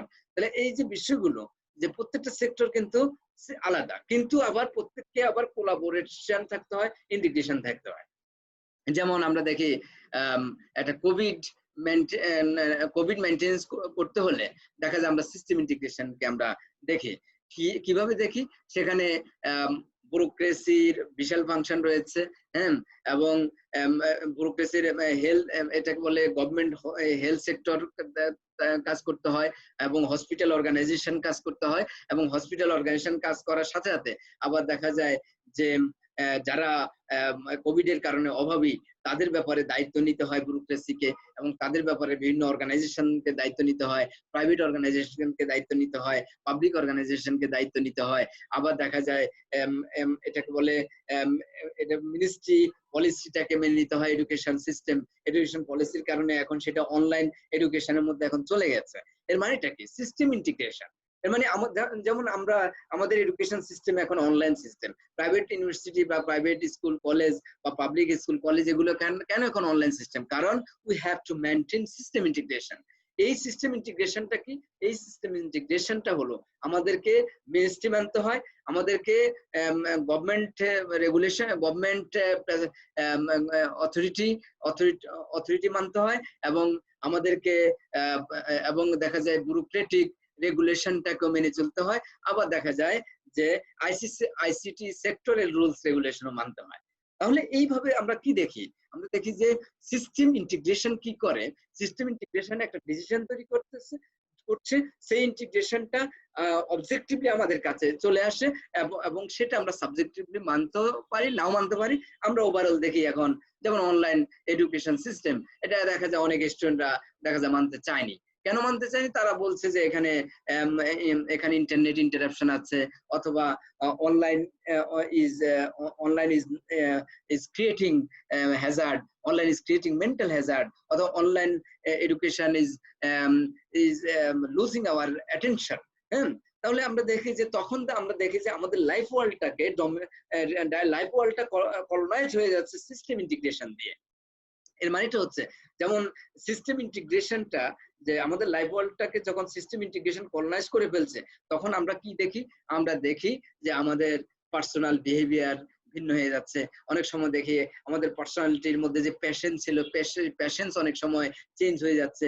আমাদের যে নর্ম গুলো, সেই নর্ম, যেমন লকডাউন, যেমন এটাকে বলে কোয়ারেন্টাইনিং সিস্টেম, এগুলো আমাদের মানতে হয়। তাহলে লকডাউন, কোয়ারেন্টাইনিং সিস্টেম, এটা যেমন স্ট্রাকচারালি প্রেসক্রাইব, এটা যেমন institutionally prescribe for the cause of কোভিড-19, এবং তখন দেখা যায় আমাদেরকে সেই লকডাউন মানতে হয়। তখন আবার আমরা দেখা যায় আমাদের এই লাইফ ওয়ার্ল্ডটা তখন কি হচ্ছে, সেই লাইফ ওয়ার্ল্ডটা আমাদের পার্সোনালিটিটাকে চেঞ্জ করে দিচ্ছে, এবং দেখা যাচ্ছে ইন্টারপার্সোনাল রিলেশন গুলো দুর্বল হয়ে গেছে, বা ইন্টারপার্সোনাল রিলেশন গুলো কমে যাচ্ছে, অথবা দেখা যাচ্ছে আমাদের ভিতর টলারেন্স পাওয়ার কমে যাচ্ছে, অথবা আমাদের যে এটাকে বলে এটা অ্যাডাপ্টেশন পাওয়ার, সেটা কমে যাচ্ছে। ফলে আমাদের পার্সোনালিটির জায়গাগুলো চেঞ্জ হয়ে যাচ্ছে, আমাদের অ্যাংজাইটি বেড়ে যাচ্ছে, ডিপ্রেশন বেড়ে যাচ্ছে। ফলে এটা আমাদের বিহেভিয়ারের উপর প্রভাব ফেলছে। অনেক পরিবারে ডোমেস্টিক ভায়োলেন্স হচ্ছে, অনেক পরিবারে তোমার এটাকে বলে ডিপ্রেশন বেড়ে গেছে, লোনলিনেস বেড়ে গেছে। ফলে দেখা গেছে লাইফ ওয়ার্ল্ড আবার রেগুলেটেড হচ্ছে সিস্টেম ইন্টিগ্রেশন দিয়ে, এবং এর ফলে মানুষের লাইফ ভিন্নভাবে গঠিত হচ্ছে, এবং তখন লাইফ ওয়ার্ল্ড আবার রিপ্রোডিউসড হচ্ছে, that is reproduction of life world. তাহলে আমরা তখন বলতে পারি যে হ্যাবারমাস তখন বলছেন যে সিস্টেম এবং লাইফ ওয়ার্ল্ড সেপারেটেড হয়েছে for the cause of modernity. আবার এই সিস্টেম আবার লাইফ ওয়ার্ল্ডকে কি করেছে? কলোনাইজ করেছে, রেস্ট্রিক্টেড করেছে, লাইফ ওয়ার্ল্ডকে রেগুলারাইজড করেছে।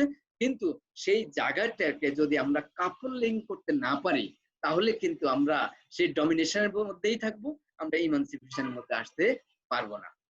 তাহলে আমাদের সেই জায়গাগুলোকে আমরা বুঝতে হবে যে কিভাবে সেই আমরা ইমানসিপেশনে যেতে পারি, কিভাবে সেই কাপলিং এর মধ্যে আমরা যেতে পারি। তো আমরা এই থেকে আমরা একটা ক্লিয়ার মোটামুটি একটা ধারণা আমরা পাচ্ছি যে হাউ Habermas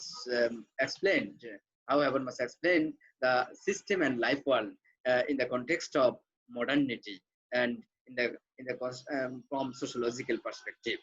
তো আমরা এই পর্যন্ত আজকে শেষ করি। তো তোমরা শুনতে পাচ্ছ? জি স্যার। আচ্ছা, তো তোমরা বুঝতে পারছো না? জি স্যার, বুঝতে পারছি।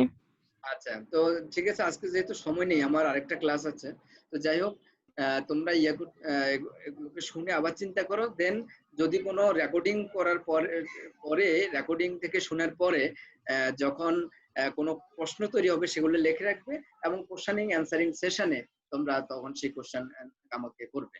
ঠিক আছে স্যার? আমি আরাফাত, আপনার সাথে একটু ওই যে কথা বলার দরকার ছিল আর কি। আচ্ছা ঠিক আছে, ওটা আমি মেসেঞ্জারে কথা বলো। হ্যাঁ, আপনি মানে আমি কখন আপনাকে কল দিলে আর কি আপনার সুবিধা হবে, আপনি ফ্রি থাকবেন এরকম, বা আপনাকে টেক্সট করলে? আচ্ছা, আমি তোমাকে নক করব। জি স্যার। ঠিক আছে, আমি তোমাকে মেসেঞ্জারে নক করব। হ্যাঁ, ওকে স্যার। আচ্ছা, ভালো থাকবেন। তো ঠিক আছে, আজকে এই পর্যন্ত। জি স্যার। আচ্ছা, হ্যাঁ, খোদা হাফেজ, ভালো থাকবেন। আসসালামু আলাইকুম, আল্লাহ হাফেজ। আচ্ছা।